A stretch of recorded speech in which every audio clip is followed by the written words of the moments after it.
Why am I finding it hard to stay present? Posted on May 24th, 2011. The inspiration to write this article came from a comment by Sihan on one of my previous writings, How to Slow Down Thoughts. Thanks, Sihan.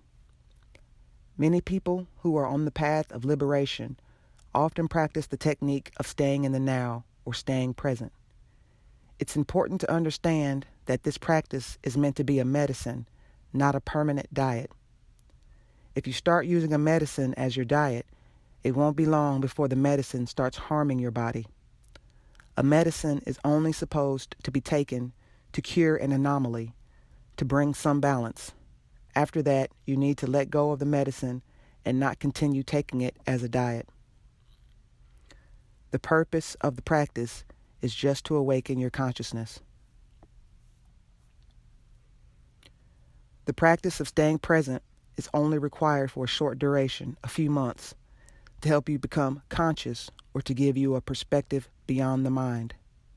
Once you get consciousness, it's like an awakening, like waking up from a trance.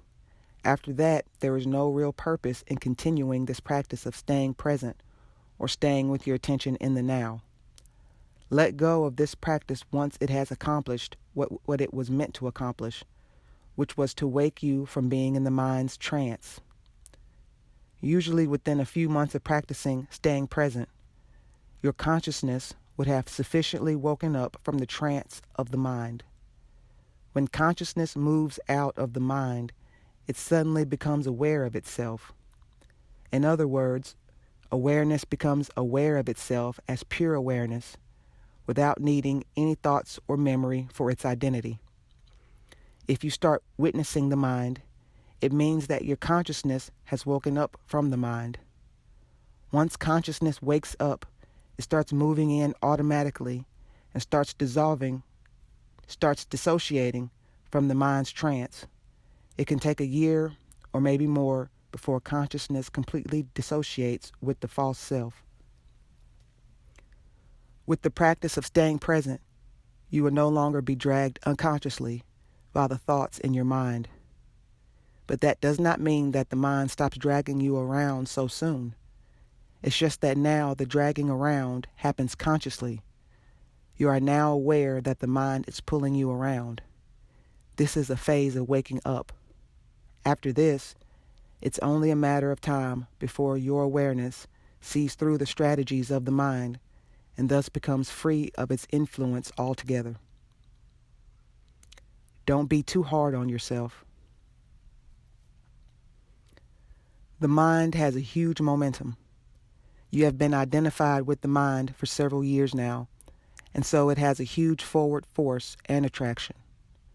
If you expect to be free of mind in a few weeks' time, then you are just being unrealistic. It's true that some people have become free of their mind in a sudden jolt, in a day, but these instances are highly rare and in fact need a terrible shock or tremendous suffering to happen.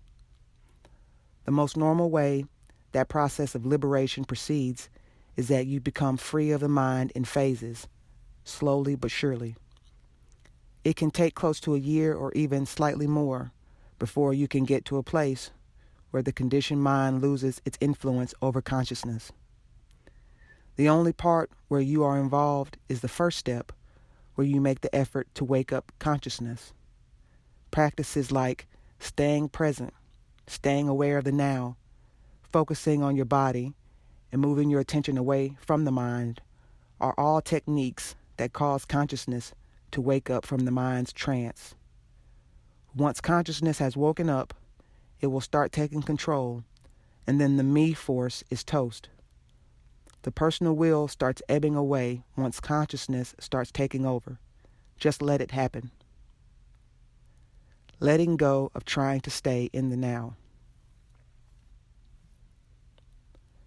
There will come a time when you must let go of all practices. Remember that all techniques and practices need the personal will. The goal of liberation is to be free of the personal will and not to enhance it in any way.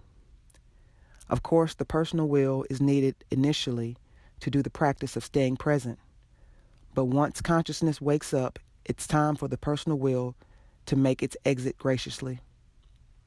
Don't make staying present as a permanent practice. It can start suffocating you and make you feel highly unnatural.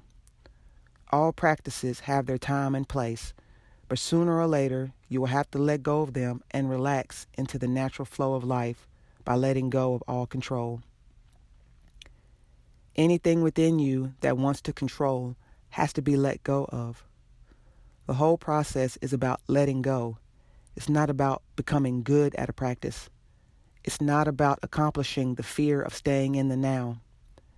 It's not achieving more control of the mind. The process of liberation is about letting go completely of all control. Only then can the movement of life take over. Only then can your natural expression start flowering through. Are you ready to let go of control and experience the liberation that comes from embracing the unknown?